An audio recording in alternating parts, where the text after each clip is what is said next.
I could not have studied something more relevant to X-Men than history. I mean, they are just more than Absolutely. any superhero franchise. I think I'm really racking my brain here.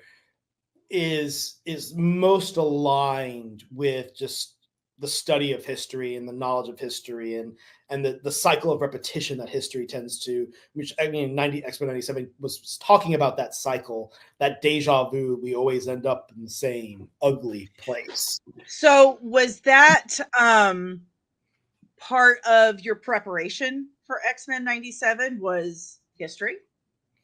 I mean, yeah, I'm a history buff through and through, always will be. Mhm. I think I wanted to be an archaeologist at one point when I played the Mm. first. I'm dating myself. PS1 Tomb Raider.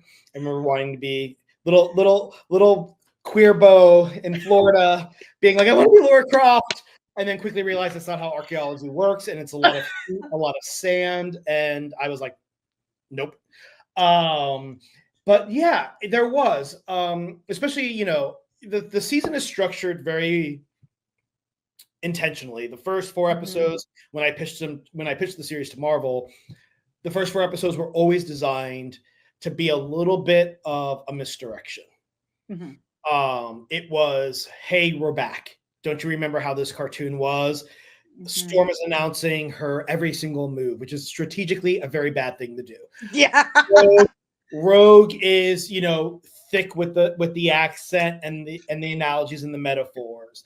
Mhm. Um, the Boy Scout Scott, all of that was Mhm. very intentional to give 4 episodes that really made you think, oh wow, they're just really redoing Mhm. the 90s cartoon in that voice. And then obviously in those episodes, though, I was being very intentional, and Chase Conley and Emmy and I talked a lot about this. About every episode, there would be a moment where things got a little real in the first 4 episodes. Henry Gyrick's speech in episode 1, Mhm. it just hits a little closer than it should. Yeah. So 2, obviously, Storm losing her powers and Magneto's speech. You're kind of watching the show grow up across those first 4 episodes. Mhm. Much like anybody who watched the original series has grown up. Right. And then my intention was to play with that audience, that same audience of which I was a part, you were a part, and hit them with episode 5, which for me was based on a couple Mm. things. 9/11 being a big one. Mhm. All of us who grew up in the 80s and the 90s, I don't know about you, and please tell me, like 9/11 was that first time where the world suddenly felt a lot smaller. Yes. Yes, I can agree with that. And I was an army wife at the time on post when that Mm, happened. Um, so things it was got pretty, real. yeah, really fast. Like We watched all in those an Tom instant. Clancy movies and all those war Mhm. movies, and they always felt like a history lesson. Yes. And then suddenly 9/11, it was the first moment of when you feel like, at least for me, it felt like, holy shit, I'm living history. Yeah. Uh-huh.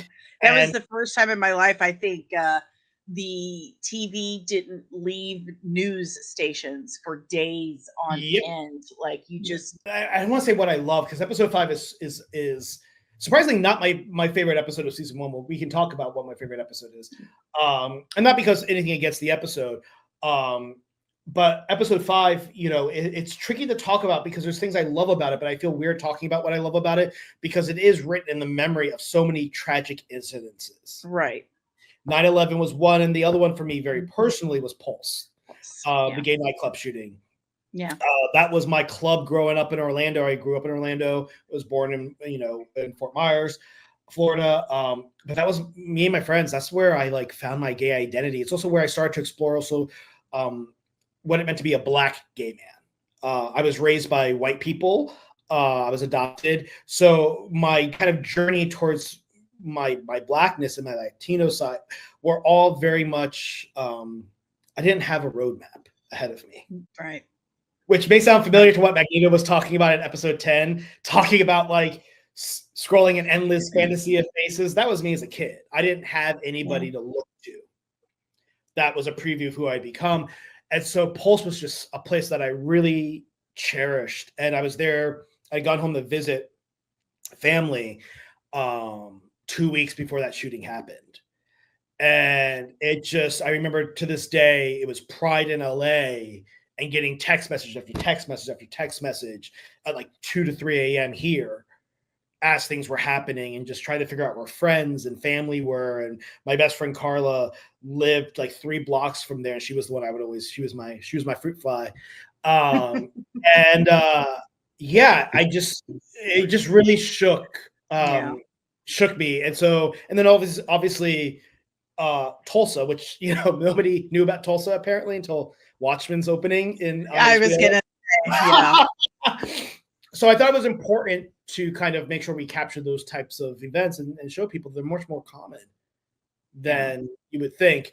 But to your point about history, it was really then hitting you with episode 5 and kind of playing to that historical precedent of these seismic events that turn communities against each other.